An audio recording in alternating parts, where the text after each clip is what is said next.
سوریا میں کیا ہوا؟ عوام کو حکومت کے خلاف کھڑا. میں 2 دفعہ سوریا جا چکا ہوں. میں سوریا میں پڑھا ہوں دمشق کے اندر. میں پہلے 2000 میں گیا, پھر 2000 میں, پھر 2007 میں پڑھنے گیا. سوریا امن ترین مسلمانوں کا ملک تھا.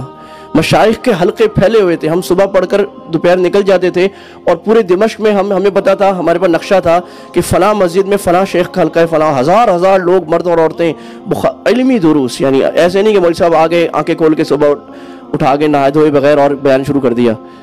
وہ علمی دروس ہوتے تھے, عوام بیٹھتی تھی. بخاری کے درس میں 1000-1500 لوگ بیٹھے ہیں, فقہ کے درس میں بیٹھے ہیں, عمالی کا درس ہو رہا ہے, ٹھیٹ علمی درس صبح شام رات ہو رہے ہیں. عوام کو ٹھیک ہے یہ مسئلہ تھا وہاں پر کہ ایک اقلیت کی حکومت تھی اور مسئلہ تھا. عوام کو کھڑا کیا گیا, اور ابھی اسرائیل نے آفیشلی مان لیا ہے کہ سیریا میں ہم نے گراؤنڈ بنایا تھا اور سوریا میں جو لوگ حما میں پہلے اٹھے تھے ان کو اسلحہ ہم نے دیا تھا لڑنے کے لیے کہ تم لڑو. پھر بعد میں سوریا ایسی چیز بن گئی, امت مسلمہ کی سب سے دکھتی ہوئی رگ اس وقت سوریا بن چکی ہے کہ اس میں دنیا کے سارے پلیئرز آ چکے ہیں اور سب اپنا اپنا حصہ لے کے یا اپنا الو سیدھا کرنے کے لیے آئے ہیں اور کچھ نہ کچھ کر کے جا رہے ہیں. تو عوام کو کھڑا کیا گیا, عوام کی ذہن سازی کی گئی بڑے لمبے عرصے. یہی سوشل میڈیا جیسے آج ہماری ذہن سازی کی جا رہی, حکومت کے خلاف, فوج کے خلاف. یہ ہے چھوٹی چھوٹی باتوں کو, غلطیاں ہوتی ہیں ہر ایک میں, چھوٹی چھوٹی غلطیوں کو بڑا کر کے دکھایا جاتا ہے. لیبیا میں کیا ہوا؟ قذافی ایجوکیشن فری تھی, تیل دنیا کا مفت ترین ملک تھا. لیبیا کے لوگ امیر ترین لوگ تھے.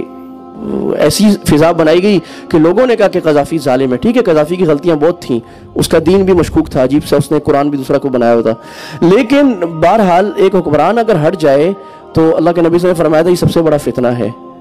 وہ روایت یاد ہے نا کہ ابو ہریرہ نے پوچھا رضی اللہ عنہ, وَإِن ضَرَبَ ظَهْرُكَ وَأَخَذَ مَالُكَ, آپ نے فرمایا وَإِن ضَرَبَ ظَهْرُكَ وَأَخَذَ مَالُكَ, اگر وہ یہ بھی کرے تو اس کے خلاف خروج مسلح نہیں کرنا, کیونکہ وہ تو خراب حکمران ظالم تم نکال دو گے, اس کے پیچھے جو ظلم آئے گا اس کو کیا کرو گے, پھر کون بڑا آئے گا. تو لیبیا قبائلی ملک ہے جیسے ہمارے قبائل ہیں, تو اس کے بیٹے نے کہا بھی تھا کہ عوام کو کہ آپ لیبیا کو ختم کرو گے, قذافی سخت ہے, اس نے جوڑ کے رکھا ہوا ہے, کون جوڑے گا؟ کوئی نہیں جوڑ سکا.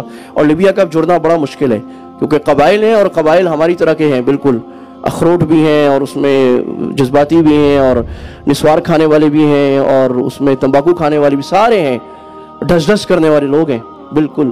تو وہ چھوڑتے نہیں کسی کو, اس کو کوئی نہیں جمع کر سکتا. پاکستان بھی ایسے ہی ہے, بہت ڈائیورسیفائیڈ ہے.